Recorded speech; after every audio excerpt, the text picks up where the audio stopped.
The council chamber was huge, with curved walls that reached up toward a domed ceiling filled with stars. Hundreds of species from across the galaxy had seats here, each one representing their home worlds and their people. Today the chamber was full, and the air felt heavy with tension. Jake Morrison stood in the center of the floor. He was tall for a human, with dark hair that was starting to show some gray at the temples. His uniform was neat and clean, dark blue with silver buttons that caught the light. His face was calm, but his hands were clasped behind his back in a way that made him look very still and controlled. Across from him, the Velcrin ambassador was talking. The insect-like alien had been talking for almost an hour now, his voice coming through the translation device as sharp and angry. His forearms moved as he spoke, pointing at Jake and then at the data screens floating in the air between them. "These violations cannot be ignored," the Velcrin said, his mandibles clicking together. "Your species has broken our agreement 17 times in the past 6 months. We demand payment, 50 million credits, and we want a public apology broadcast to every world in the council." Jake took a slow breath. He had been standing here for 3 weeks now, coming back day after day to this same argument. Every time he showed evidence that humans had not broken any rules, the Velcrin dismissed it. Every time he offered to discuss the real issues, the Velcrin demanded more money and more apologies. "Ambassador," Jake said, and his voice was quiet but clear, "we have provided documentation for every shipment you questioned. Every single one was authorized under the trade laws. I have shown you the permits, the inspection records, and the approval codes. There were no violations." The Velcrin waved one of his hands dismissively. "Human paperwork means nothing. Your species is too new to understand proper procedure. You stumbled into space travel by finding old Forerunner technology, not through your own advancement. You do not belong here." Something changed in the room. It was subtle, like the air pressure dropping before a storm. Several ambassadors near Jake shifted in their seats. A Quellan diplomat whose body was made of something like glowing gas inside a containment suit moved slightly away from the main floor. Jake's jaw tightened. Just barely, but it tightened. His aide, Lieutenant Amy Cooper, saw it. She had worked with Commander Morrison for 5 years, and she knew what that tiny movement meant. She also knew what was probably coming next. "Ambassador Velcrin," Jake said, and now his voice was even quieter than before. "I'm going to give you one more chance. Withdraw what you just said. Return to actual negotiations. We can solve this problem if you are willing to be honest about what you really want." The Velcrin leaned forward. His compound eyes glittered in the chamber lights. "Or what, human? Will you file another complaint?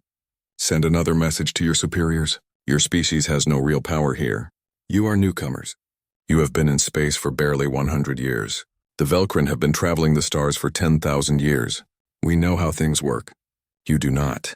The massive doors at the back of the chamber suddenly burst open.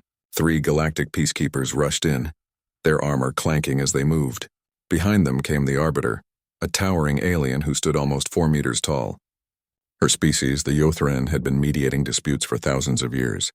She rarely came to council sessions anymore unless something serious was happening. "Ambassador Velcrin," the Arbiter's voice boomed through the chamber, "I strongly suggest you accept Commander Morrison's offer to continue negotiations." The Velcrin looked around, confused. He saw that many of the other ambassadors were standing up. Some were moving toward the exits. The Myrthan delegate, whose body could move very quickly when needed, was already at the door. Even some of the Velcrin's own staff were backing away from him.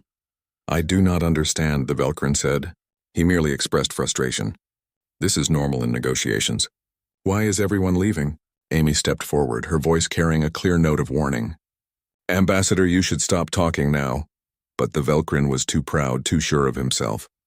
He had been sent here by his government to get concessions from the humans. He had been told that humans were weak, that they could be pushed around, that they would give in if pressured hard enough.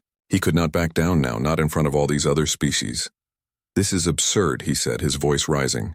"I refuse to be intimidated by a species that barely knows how to navigate between star systems.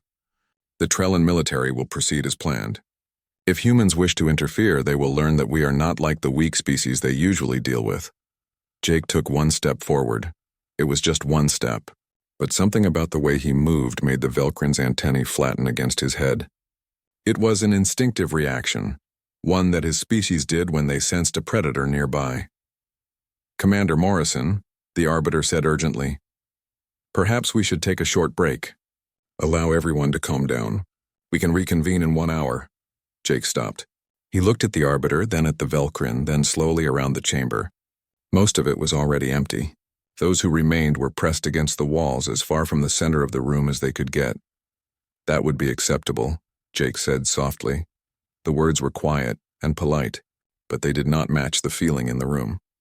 Amy had seen her commander angry before. She had seen him frustrated and tired and pushed to his limits. But this was different. This was not anger. This was something colder and more dangerous. This was Jake Morrison deciding that the time for patience had run out. As the chamber cleared, Amy walked beside her commander toward the exit. Behind them, she could hear the Arbiter speaking to the Velcrin ambassador in low, urgent tones. The old mediator was trying to explain something, trying to make the young ambassador understand what had just happened. Sir, Amy said quietly, the whole council is going to be talking about this. Jake allowed himself a small smile. It did not reach his eyes. Good. Maybe next time they will take our documentation seriously from the start. They walked through the corridors of the council station, past groups of aliens who stopped their conversations to watch them pass. Word traveled fast in a place like this. Everyone would know within the hour that a human had said those specific words. Everyone would know that Commander Morrison had announced he was actually getting annoyed. In her 5 years working with Jake, Amy had only heard him say those words twice before. The first time was during a training exercise when another officer had repeatedly ignored safety protocols. The second time was during the incident with the Draxian Collective, when they had attacked a civilian transport carrying families. Both times, things had changed very quickly after those words were spoken. Commander, Amy said as they reached his office, what are you planning to do? Jake sat down at his desk and pulled up his computer screen. His fingers moved quickly across the keyboard, pulling up files and documents. I am going to give Ambassador Velcrin exactly 24 hours to apologize and withdraw his false claims. If he does that, we go back to normal negotiations and everyone forgets this happened. And if he does not, Jake looked up at her. His face was calm, his voice was steady, but his eyes were hard as stone. Then I will file formal charges for all 17 protocol violations he has committed in the past 3 weeks. I will release the evidence showing that his trade claims were deliberately falsified, and I will make sure that every species on the council knows that the Velcrin government sent an ambassador here to lie and manipulate, rather than to negotiate in good faith. Amy nodded slowly. That would end his career. Yes, it would. It would also damage his government's reputation and probably result in sanctions against the Velcrin for abuse of council procedures. Jake turned back to his screen. I do not want to do that, Amy. I would much rather he simply admit he was wrong and we move forward. But I'm done being patient with someone who thinks our patience is weakness. Across the station, in the recreation lounge where off-duty diplomats gathered, the story was already spreading. A grizzled Yothran security officer named Krell was explaining to a young Quellan named Threx exactly what had happened and why it mattered. The humans have a phrase, Krell said, his deep voice rumbling. They say now I am actually getting annoyed when they have run out of patience. It is not like when other species get angry. Most species escalate slowly. They get irritated, then frustrated, then angry, then furious. Humans are different. They stay calm even when they have decided to end a situation completely. Threx's glowing form shimmered with confusion. But why would everyone evacuate the chamber? He did not threaten violence. Because humans do not need to threaten violence. A Myrthan ambassador named Zephix floated over to join the conversation. They have other ways of solving problems. Ways that are perfectly legal but absolutely devastating. When a human says they are getting annoyed, they are not losing control. They are informing you that they are about to take action, and you have one last chance to fix whatever problem exists. What kind of action? Threx asked. Krell leaned back in his seat. 2 years ago, Commander Morrison said those exact words to the Draxian Collective. Within 18 hours, the Draxians had lost every military installation in 3 star systems. Their entire military capability was destroyed, and Morrison did it all with 3 days had passed since the incident in the council chamber. The station was still buzzing with talk about what had happened. In every corridor, in every meeting room, aliens were discussing Commander Morrison and the warning he had given. Lieutenant Amy Cooper sat in the station's main dining area, trying to enjoy a quiet meal. But the whispered conversations that stopped when she entered told her that quiet was not something she would get today. She picked a table near the window, looking out at the stars while she ate her food. A young Quellan diplomat approached her table. His name was Threx, and his glowing form shimmered nervously inside his containment suit. "Lieutenant Cooper," he said, his voice coming through his suit's speakers. "May I ask you something about Commander Morrison?" Amy gestured to the empty seat across from her. "You want to know why everyone ran away like the station was exploding, right?" "Yes, exactly." Threx settled into the chair carefully. "In my training, I was told to watch for certain human behaviors, but I do not understand why that particular phrase is so important. It seems like such a mild thing to say." Before Amy could answer, the large Yothran security officer named Krell walked over to their table. His massive body made the furniture look like children's toys. "You were not here during the Draxian incident, were you, young one?" Threx's form rippled in a way that meant no. "I arrived 6 months ago. The incident happened 2 years before I got here." 2 years, 3 months, and 16 days, Krell said, settling onto a reinforced bench that creaked under his weight. "I was on duty that day. I remember every detail." Amy leaned back in her chair. She had been there too, though in a different role than Krell. She knew this story well, and she knew that hearing it from Krell would help Threx understand why the galaxy had learned to fear those specific words. The Draxian collective had been attacking human cargo ships in the frontier zone. Krell began, his voice deep and slow. Small attacks. Nothing that would justify a major military response, but enough to hurt trade and make life difficult for humans. The Draxians thought humanity was too new, too weak to fight back effectively. "I read about this in my briefing materials," Threx said. "The Draxians were known for aggressive expansion tactics." Were. Krell emphasized the word. Past tense. "They are not known for that anymore." He paused as if considering how to continue. Commander Morrison was captain of a diplomatic vessel at the time. The ship was called the Endurance. His mission was to negotiate a peaceful solution. He spent 6 weeks trying every diplomatic option available. He filed complaints, requested arbitration, offered compromises. The Draxians ignored every single attempt. A small crowd had begun to gather around their table. Other species, hearing Krell tell the story, had moved closer to listen.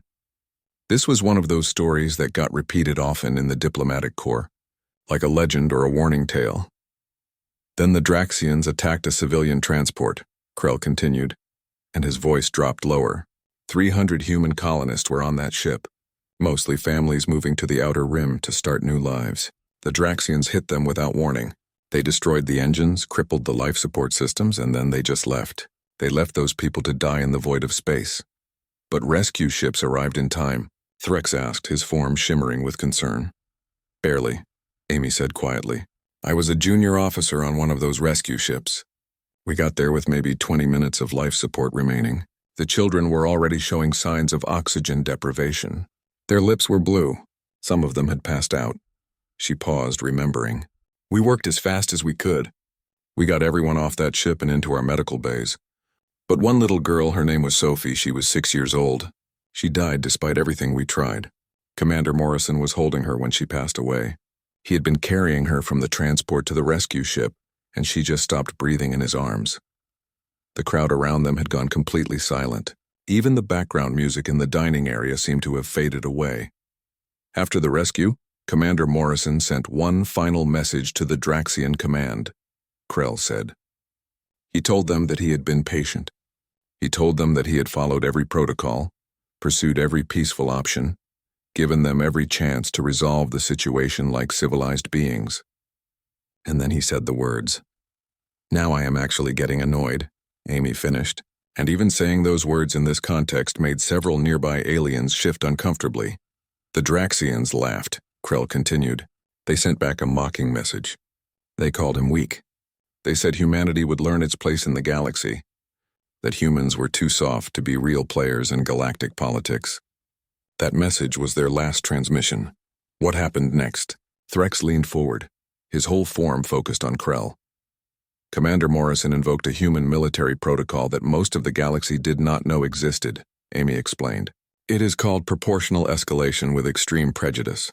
Basically, when diplomatic means have been completely exhausted and civilian lives have been lost, human forces are authorized to respond with overwhelming force until the threat is completely neutralized. But the Endurance was a diplomatic vessel, Threx protested. How could it have military capability? That is something the galaxy learned the hard way, Krell said. Human diplomatic vessels are also capable of military action. Humans do not believe in sending their diplomats out defenseless. The Endurance had military-grade weapons that had simply been dormant, unused. Morrison activated them all. Within 12 hours, Amy continued, Commander Morrison's battle group had destroyed every Draxian military installation in 3 star systems. Not a single civilian target was touched. No cities were bombed. No trade stations were attacked. But every weapons platform, every military shipyard, every armed vessel they encountered was reduced to debris. The Draxians tried to surrender after 8 hours, Krell added, but Morrison did not accept. He told them that they had lost the right to negotiate when they killed Sophie. He gave them a choice, complete military disarmament or complete military destruction. They chose disarmament. After 18 hours total, Amy said, the Draxians signed a peace treaty. They agreed to provide financial compensation to every family affected by their attacks. They ceded their entire military presence in the frontier zone. They turned over the officers who had ordered the attack on the civilian transport for trial. And they agreed to never again operate military forces within 50 light-years of human space. Threx was quiet for a long moment, his form barely moving. And this is why everyone evacuated the council chamber when Commander Morrison said those words to Ambassador Velkrin. When a human says they are getting annoyed, a new voice joined the conversation.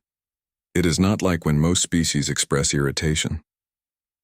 A Myrthan ambassador named Zephix had floated over to their table. We have studied human psychology extensively. Most species escalate gradually from calm to angry. Humans are different. They have a unique ability to remain completely calm, completely rational, even when they have reached a point of absolute determination to end a situation. It is not anger, Amy clarified. That is what most species do not understand. When Commander Morrison said he was annoyed, he was not losing control of his emotions. He was informing the Velkrin that the time for patience had expired. He was letting everyone know that he was now actively deciding what measures to take to solve the problem. Humans separate emotion from action in ways we find difficult to understand, Zephix continued. That phrase, now I'm actually getting annoyed, has become a recognized warning throughout the diplomatic corps. It means a human has exhausted their patience and is transitioning from negotiation to action, and human action, as the Draxians learned, is devastating in its efficiency. So everyone ran because they thought Commander Morrison would attack Ambassador Velkrin? Threx asked. No, Krell shook his massive head. Everyone ran because they understood that the commander was about to stop being diplomatic. When humans stop being diplomatic, things happen very quickly. No one wanted to be in the room when he decided what those things would be. Amy looked around at the gathered crowd. More species had joined them, all listening intently.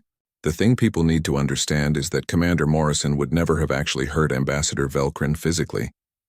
But he might have filed formal charges that would have ended the Velkrin's career. Or he might have released evidence of their false claims in a way that would have humiliated their entire delegation. Or any number of other perfectly legal but absolutely devastating responses. Humans do not need to be physically threatening, Zephix added. They are frighteningly creative when they are motivated to solve a problem. It is safer to evacuate and let them calm down than to find out what they have decided to do. Threx's form shimmered thoughtfully. So this phrase has become a kind of universal warning signal across the galaxy? Exactly, Krell confirmed. When a human tells you they are getting annoyed, they are giving you one last chance to fix whatever problem exists. Smart species have learned to take that chance seriously. Ambassador Velkrin is new to his position. He will learn, just like everyone else has learned. As the crowd slowly dispersed, returning to their meals and conversations, Threx remained at the table. Lieutenant Cooper, may I ask? Ambassador Velkrin sat in his quarters, surrounded by data screens and documents. The lights were dim because his eyes were tired from reading. He had been studying for 3 days straight, barely stopping to eat or sleep. The information in front of him was changing everything he thought he knew about humans. The door chime sounded. Velkrin called for entry without looking up, expecting one of his aides with more documents or perhaps a message from his government. Ambassador Velcrin, I hope I am not disturbing you. Velcrin's antennae shot straight up in alarm. Standing in his doorway was Commander Jake Morrison. The human was holding 2 containers that appeared to be drinks, and his expression was friendly and calm. This was the last person Velcrin had expected to see. "Commander," Velcrin managed to say, his translator picking up the uncertainty in his voice. "I did not expect you to visit." "I figured you would be surprised," Jake said, stepping inside as the door closed behind him. "I brought coffee. Real Earth coffee, though I am not sure if your biology can process it safely. The Cultural Exchange database says Velcrin can handle caffeine, but I also brought a traditional Velcrin blend just in case you prefer that." The ambassador stared at the drinks. His confusion was growing by the second. "I do not understand. I insulted you. I insulted your entire species. I made demands that I now know were unreasonable and based on false information. Why would you bring me refreshments?" Jake set both containers on the desk and sat down in one of the chairs. He gestured for Velcrin to sit as well. "Because I'm not actually angry with you, Ambassador. Annoyed, yes, definitely annoyed. But not angry.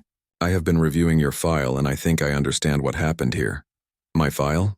"You have been an ambassador for exactly 4 months," Jake said. "Before that, you were a junior trade negotiator working exclusively with species in your local cluster. This is your first major assignment and definitely your first time dealing with humans. Your briefing materials were clearly inadequate."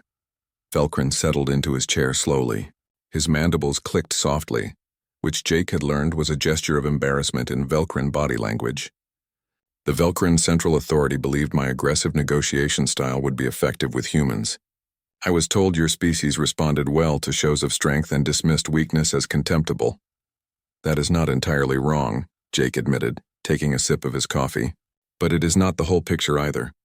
The galaxy has a lot of misconceptions about humanity, and I am guessing your briefing materials played into some of the more dangerous ones." "I was told that humans were emotionally volatile," Velcrin said quietly, his voice barely above a whisper.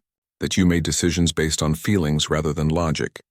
That you could be pressured into unfavorable agreements by appearing strong and refusing to back down.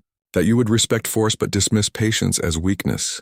Jake laughed, though there was no meanness in the sound. "Let me guess. Those briefing materials were compiled before the Draxian incident, weren't they?" "How did you know?" "Because everything changed after that," Jake explained. "Before the Draxian conflict, the galaxy thought humans were soft. We were new to space travel. We tried diplomacy first in every situation. We offered compromises. We seemed eager to fit in and be accepted. A lot of species mistook all of that for weakness." Velcrin's antennae drooped, and then the Draxians pushed too far. "They killed children, Ambassador," Jake said, and something in his voice hardened, even though his volume did not change. "That is the line for humans. We will negotiate endlessly. We will compromise on almost anything. We will accept insults and posturing and even minor violations of agreements. But when you harm innocents, especially children, something fundamental shifts in how we approach the situation. This is what I am trying to understand." Velcrin leaned forward. "When you said you were getting annoyed, every species in that chamber evacuated immediately. My own aide abandoned me. The Arbiter herself intervened. But you never threatened me. You never raised your voice. You never even changed your expression significantly. What were they afraid of?" Jake was quiet for a moment, choosing his words carefully. "Ambassador, what do you know about human history? Not recent history, but the deep history of our species." "Very little beyond the basic timeline," Velcrin admitted. "You achieved spaceflight approximately 200 years ago. You made first contact with the Yothran 75 years after that. You joined the Galactic Council 50 years after first contact. That is the recent stuff," Jake said. "But human history goes back hundreds of thousands of years. We spent most of that time learning how to survive on a planet that was actively trying to kill us." "Earth is classified as a death world," Velcrin acknowledged, though many species find that designation melodramatic and exaggerated. "It is not exaggerated at all," Jake said flatly. "Earth has weather patterns that can destroy entire cities in minutes. We have animals that evolved specifically to hunt and eat us. We had diseases that wiped out huge portions of our population regularly, earthquakes that could level our buildings, volcanoes that could block out the sun. We had to become very good at solving problems under extreme pressure, and we had to learn how to be efficient when we decided something needed to end. He stood and walked to the window, looking out at the stars beyond the station. When I said I was getting annoyed, I was not losing control of my emotions. I was informing you that I had finished evaluating peaceful solutions and was moving on to consider other options for resolving the situation. What options? Velcrin asked, though part of him was not sure he wanted to know the answer. In your case, I had already identified 17 violations of Council protocol in your behavior over the past 3 weeks, Jake said, still looking out the window. I had documentation proving that your trade claims were not just wrong, but deliberately falsified. I had traced your briefing materials back to a Velcrin political faction that opposes your current government's cooperation with the Council. I had evidence that you were acting on instructions from elements within your government who wanted to damage human-Velcrin relations. Jake turned back to face the ambassador. His expression was calm, but his eyes were serious. If I had released all of that information through the proper council channels, your career would have ended immediately. Your government would have faced sanctions for sending an ambassador with falsified claims. Your entire species' reputation on the council would have been damaged for years, maybe decades. That is what I was deciding whether to do when you made the mistake of continuing to push. Velcrin felt cold. His limbs actually went numb for a moment as the implications sank in. You could have destroyed everything I have worked for, everything my people have built here, and you would have been completely within your rights to do it. Yes, Jake confirmed simply, and I decided not to. Not because I am weak or because I was afraid of consequences. I decided not to because I realized you were working with bad information and cultural misunderstandings. You were not acting out of genuine malice. You were just doing what you had been told would be effective. Why are you telling me this now? Because you need to understand what that phrase means, Jake said, returning to his seat. When a human tells you they are getting annoyed, they are not making an emotional outburst. They are not threatening you. They are giving you a warning that they have identified a solution to their problem, and they are about to implement it unless you give them a reason not to. It is probably the most generous warning you will ever receive because it means they are still willing to consider alternatives. Velcrin was silent for a long moment, processing this information. His mind was working through all the interactions he had witnessed, all the stories he had heard over the past 3 days. Finally, he asked, "Why are humans this way? Why not simply be aggressive from the start, like the Draxians were, or completely passive like the Nerith?" Jake smiled slightly. Because we learned over thousands of years of our own conflicts and wars that the best solutions come from cooperation and patience.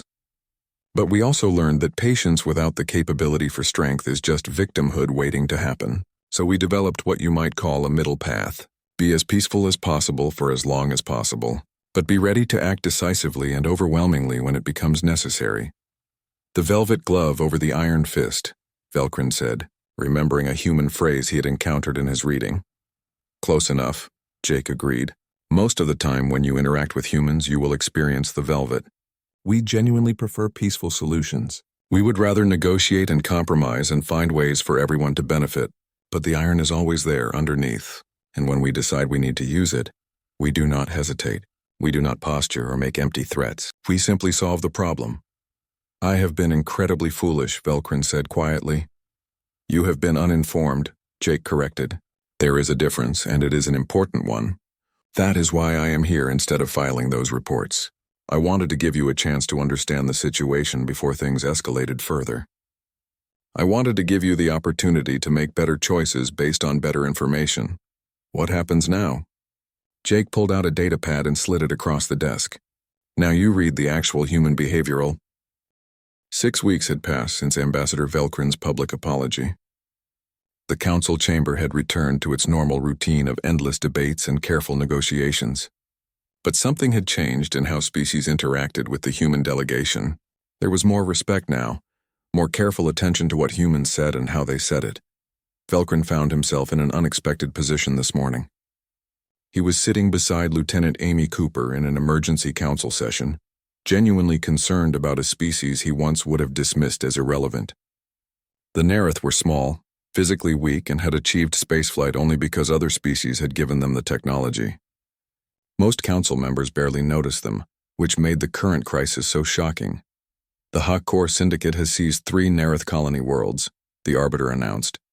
Her massive form radiated distress, which was unusual for someone of her experience and age. They are demanding a ransom of 500 million credits. They also want exclusive mining rights to the Nerith home system for the next 100 years.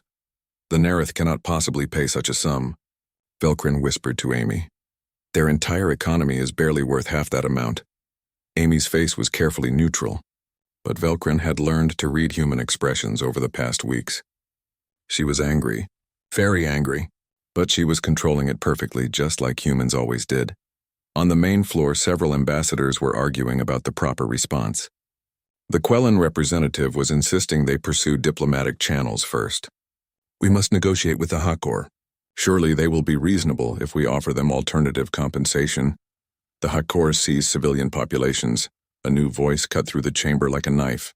Commander Jake Morrison had entered the room quietly, but his presence immediately changed the atmosphere. They are holding families hostage. There is nothing reasonable about that situation. The Arbiter turned to face him. Commander Morrison, this matter is still under deliberation by the Council. Your presence, while always welcome, is premature until we have decided on a proper course of action. With respect, Arbiter, Jake said, walking calmly to the center of the floor, I am not here to wait for the Council to make a decision. I am here to inform you of humanity's response to this situation. A ripple of unease went through the chamber. Velkrin noticed that several ambassadors had unconsciously shifted their positions, giving Morrison more space. They remembered what had happened 6 weeks ago. They remembered the warning signs. The Nerith are under the Council's protection, a Yothran delegate said carefully, his voice cautious. Any military response must be coordinated through proper Council channels and approved by the Security Committee. Any collective response will certainly be coordinated through proper channels, Jake agreed, his voice calm and reasonable. But the Hakor made a significant mistake when they chose their target. 3 months ago, the Nerith and humanity signed a mutual defense agreement. The moment the Hakor seized those colonies, they did not just attack the Nerith. They attacked a human ally, which makes this a matter of human security policy. The chamber exploded into a dozen different conversations at once. Species were talking over each other, their translators creating a wall of overlapping noise. Velkrin leaned toward Amy. I did not know about any defense agreement. Not many species did, Amy replied quietly. The Nerith were embarrassed about needing human protection. They did not want to seem weak or dependent. We agreed to keep the treaty confidential at their request. On the floor, the Arbiter was trying to restore order by raising her massive arms. Commander Morrison, such an agreement should have been registered with the Council immediately upon signing. The fact that it was not reported is a serious procedural violation. An oversight we are correcting right now, Jake said smoothly, pulling out a data pad. Here is the complete documentation, with all proper seals and signatures. It has been backdated to the actual signing date, as is our right under Council Regulation 473. Everything is legal and properly filed as of this moment. Velkrin had to suppress what would have been a laugh in his species. Morrison had outmaneuvered the entire Council with perfect bureaucratic precision. They could not argue against a properly filed agreement, even if they were only learning about it after it became relevant to a crisis. Even so, the Quellan ambassador protested, his glowing form rippling with agitation. Immediate military action would be premature and dangerous. We should attempt negotiation with the Hakor first. Give them a chance to release the hostages peacefully. I already attempted negotiation, Jake said calmly. Before I came to this chamber, I sent a message directly to the Hakor Syndicate leadership. I informed them that they have exactly 6 hours to release all Nerith prisoners, withdraw completely from all seized territories, and surrender themselves to Council authorities for prosecution. 6 hours? The Quellan's voice rose in pitch. That is barely enough time for them to receive the message and consider their options properly. It is exactly enough time for them to do what I told them to do, Jake corrected, his voice still calm but somehow harder. I do not need them to consider various options. I need them to comply with very clear and simple instructions. And if they refuse? The Arbiter asked, though Velkrin suspected she already knew the answer. Then I stop asking politely, Jake said simply. Then I solve the problem. The silence that followed was profound and heavy. Velkrin watched as the same calculation he had experienced weeks ago played out across dozens of alien faces. How serious was Morrison? What did human military doctrine actually allow in this situation? What would be the consequences of opposing or supporting this course of action? Commander? Velkrin surprised himself by speaking up, his voice carrying across the silent chamber. May I ask what specific response you are prepared to authorize if the Hakor refuse your terms?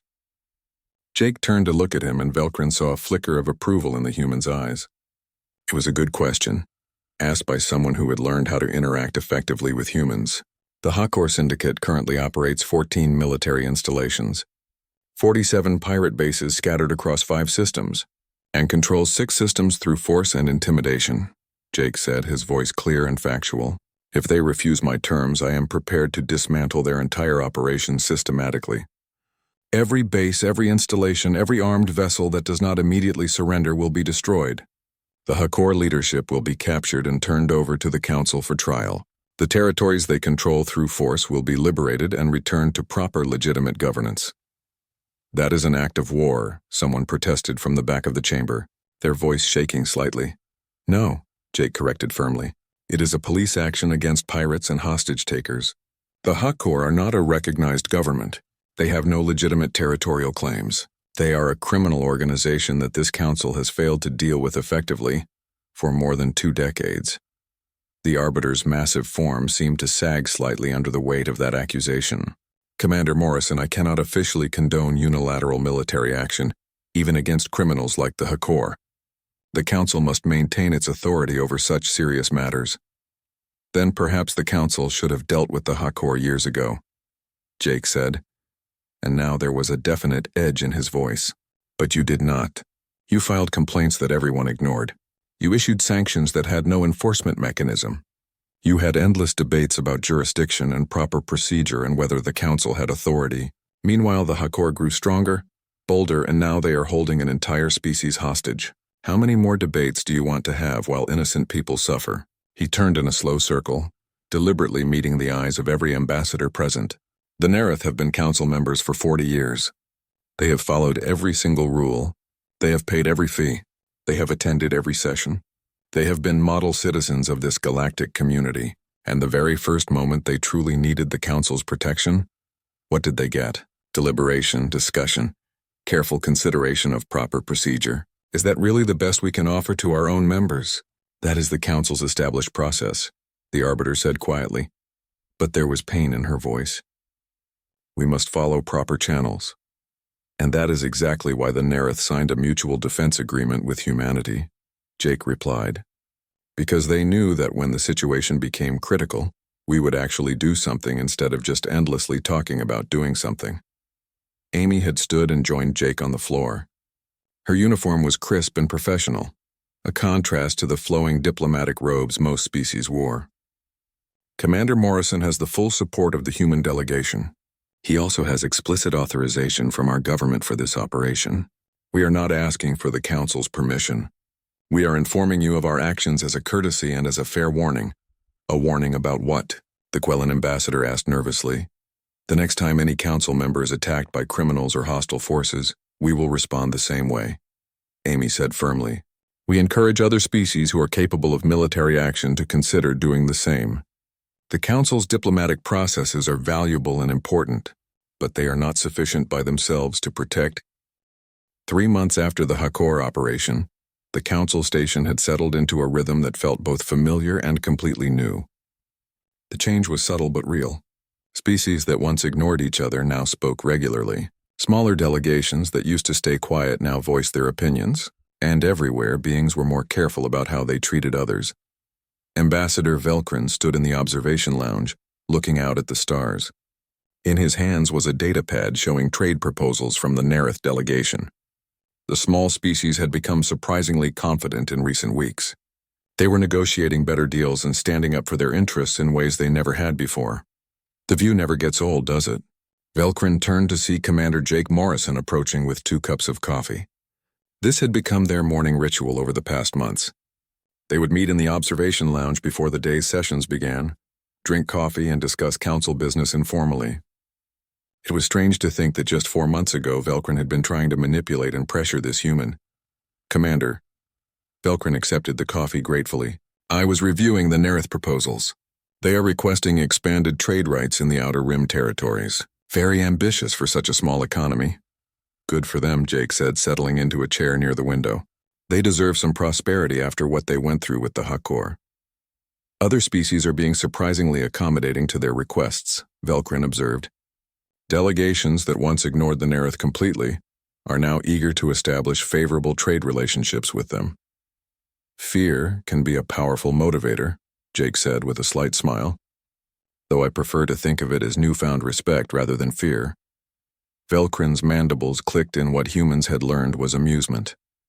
Commander, you have fundamentally altered the power dynamics of this entire council. You realize that, do you not? I have altered perceptions, Jake corrected him gently. The power dynamics were always present. Humanity just made them explicit and impossible to ignore. The door to the observation lounge opened and Lieutenant Amy Cooper entered. Behind her were several younger diplomats. Velkrin recognized Threx, the Quellan who had questioned him weeks ago. There was also a young Murthan negotiator named Wisp, and surprisingly a Draxan military observer called Korax. Commander Ambassador, Amy said, I hope we are not interrupting anything important. This group has some questions about human military doctrine and diplomatic philosophy. I thought you might be willing to address their concerns directly. Jake gestured to the empty seats around them. Of course. Please everyone sit down. Make yourselves comfortable. As the group settled into various chairs and positions, Threx's glowing form shimmered with nervous energy. Commander Morrison, we have been studying the Hakor operation extensively. The speed of execution, the precision of strikes, the overwhelming force applied at exactly the right points and times. It was remarkable to observe. Thank you, Jake said simply without any pride or boasting in his voice. But it is also terrifying, Threx continued, his form rippling with anxiety. The entire council watched you dismantle a criminal organization that had resisted conventional security forces for more than 20 years. You did it in less than one day. How are we supposed to feel safe, knowing that humanity possesses that kind of capability?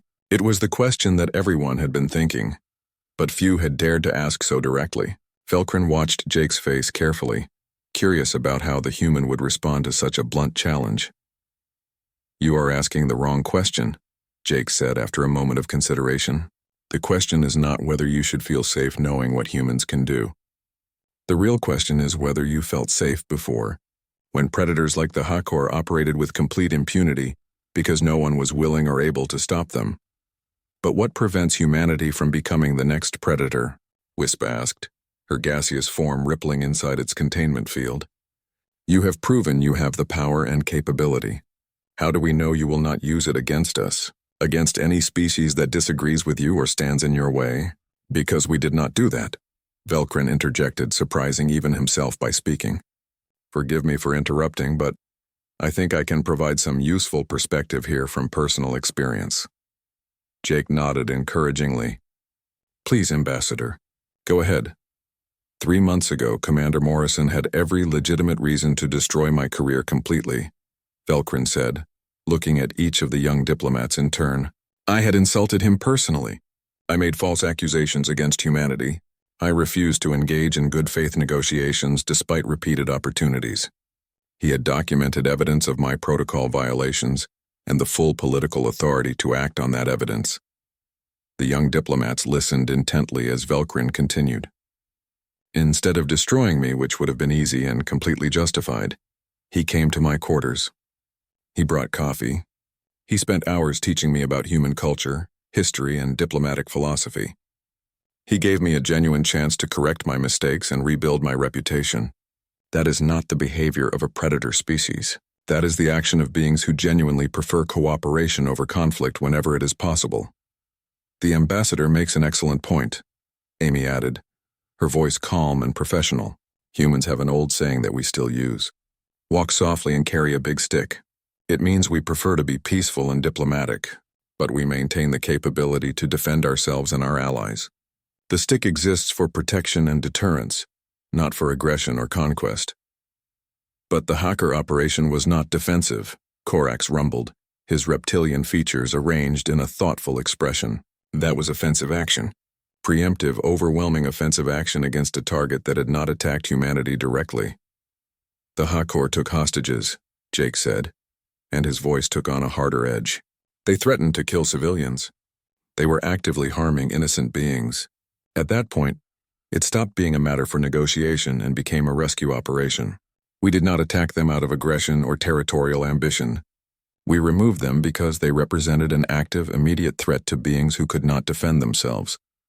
So there are specific lines, Threk said slowly, working through the logic. Certain behaviors that will trigger human military response regardless of other political considerations. Yes, there are clear lines, Jake confirmed. Harming civilians intentionally. Taking hostages. Attacking defenseless populations. Committing what we call war crimes. These are lines that, once crossed, mean the time for diplomatic talk is finished. But those are very clear and universally recognized lines. Do not commit atrocities or prey on the innocent, and you will never see the aggressive side of humanity. Wisp's form shimmered thoughtfully. What about military conflicts between legitimate governments? If two recognized species go to war over disputed territory, how does humanity respond to that situation? It depends entirely on the specific circumstances, Amy said.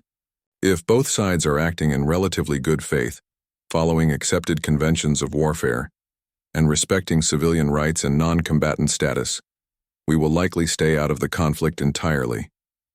Or we might offer to help mediate a peaceful solution. But if one side starts deliberately targeting civilian populations, using prohibited weapons or committing atrocities, we will intervene to stop those specific actions. Essentially, Jake added, humanity acts as a check against the worst impulses and behaviors of civilized species. We are not interested in conquest or domination or building an empire. We are interested in maintaining a galactic community where the strong do not prey on the weak simply because they can. Which brings us back to the original concern that Threx raised, Korax said, his voice deep and serious. Who checks humanity? If you have appointed yourselves as galactic peacekeepers, what stops you from abusing that power? What prevents you from becoming the very thing you claim to oppose? The question hung in the air for a long moment. It was a fair question, and everyone in the room knew it. Finally, Jake spoke, his voice thoughtful and honest. That is a legitimate concern, and I will give you the most honest answer I can, he said. What stops us is ourselves. Our own internal discipline and accountability. Human history is filled with examples of power being abused, of authority becoming corrupted by its own strength. We have learned through very painful experiences that the only real check on power is internal discipline combined with external accountability. He stood and walked to the window, looking out at the massive council station structure. Every human military officer receives extensive education in ethics, law, and the proper use of force. We have multiple layers of oversight and authorization required before we can take any significant military action.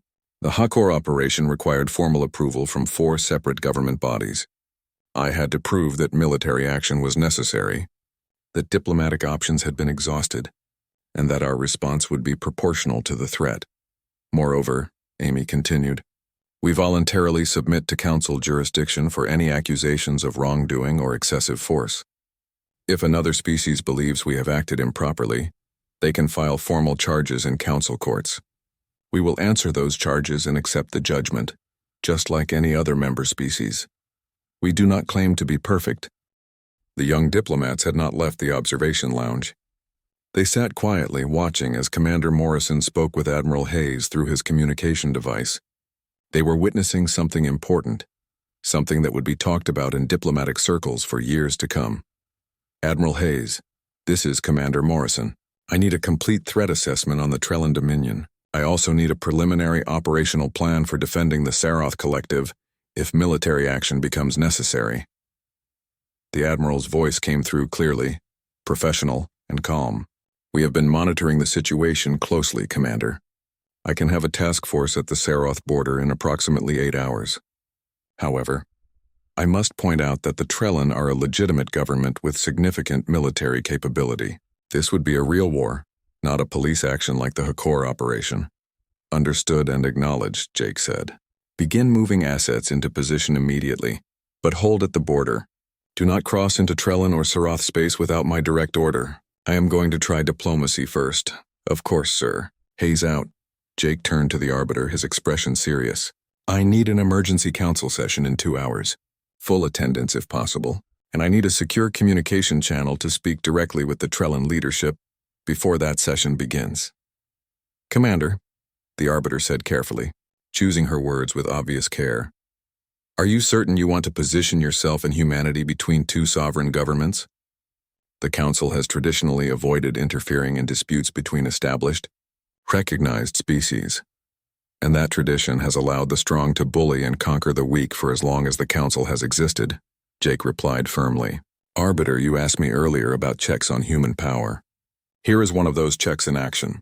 I am having this conversation with you instead of simply ordering my fleet into immediate action.